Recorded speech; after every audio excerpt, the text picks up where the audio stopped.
Hey, what's going, y'all? It is yours truly once again.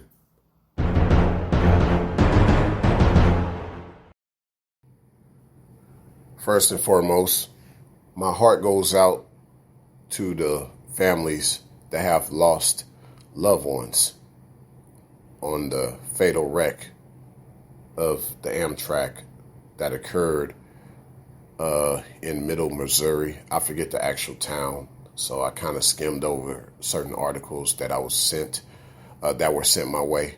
I didn't really pay attention to this town, but I do know it was in Middle Missouri. Misery, sorry to say that, and no pun intended when I say that either, because it literally is miserable, given how all this took place. Just given that the Amtrak train hit a dump truck. Now, of course, you should avoid a train trying to hit you. Like, trains don't really hit things. People put themselves into situations of where the train hits them. And I say that because most non-passenger commercial vehicles, with the only exception of hazmat vehicles, they go over railroad tracks and don't have to stop before the railroad track. That should be mandated, that every commercial vehicle, whether passenger or not, stop before the railroad crosses. Okay? If you're not going to stop, you need to be aware and slow down as you cross over the tracks. Now, in this case, and this is just me going off my experience and what I know, not necessarily my opinion, I think about this truck that did end up in a situation of where it got hit by this train.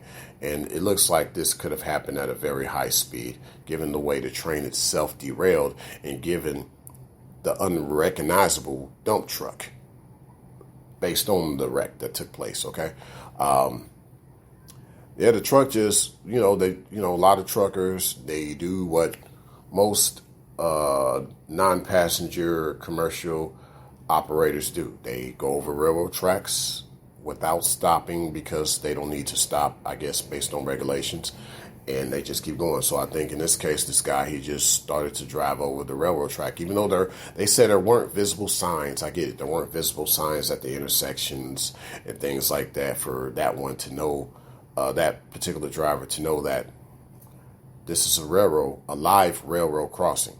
So that's really the only thing going for whoever is going to try to protect this company's interests, or the family of this trucker's interest, lawsuit-wise. Like, they're going to say, hey, there were no signs indicating that this was a live railroad track.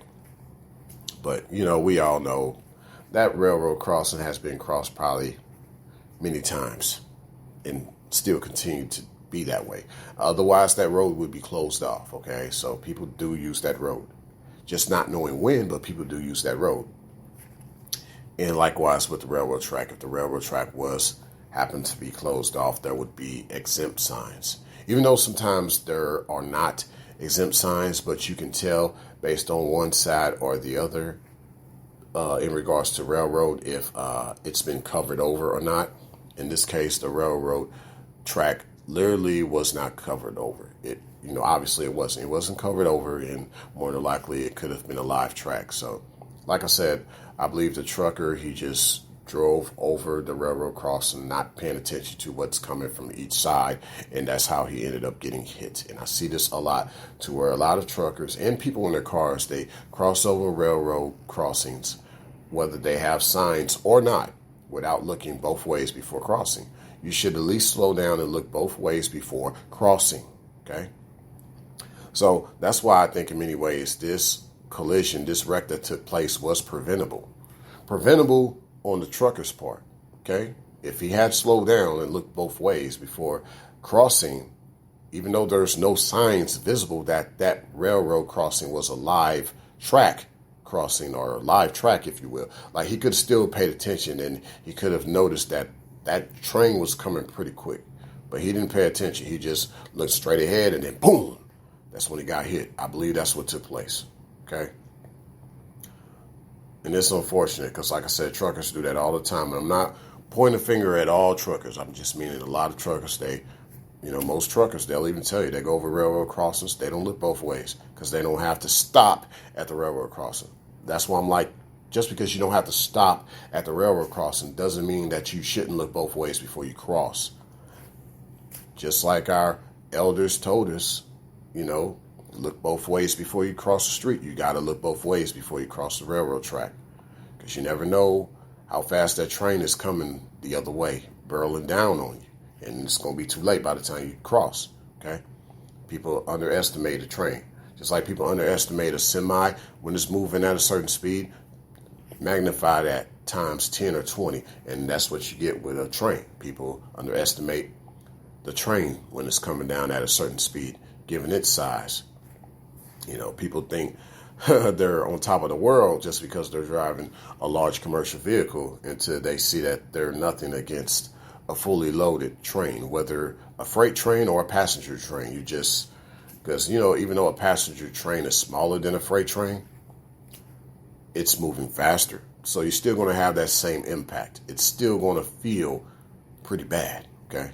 As in the case of the trucker who was driving a dump truck and he got hit by that train. He found that out pretty quick, unfortunately. Now, I'm not sure if that trucker lost his life or not, but I know a lot of passengers on the train did. So my heart goes out to the passengers and the families of those passengers. I'm not even sure how things added up with the conductors or engineers of the train, if they came out alive or not. But even them, my heart goes out to them and their families, just as my heart goes out to the passengers and their family. And of course, even for the trucker himself or herself, my heart goes out to that individual and their families as well, because on a better day, you just would have been paying better attention and looked both ways before crossing the railroad track. Thanks a million.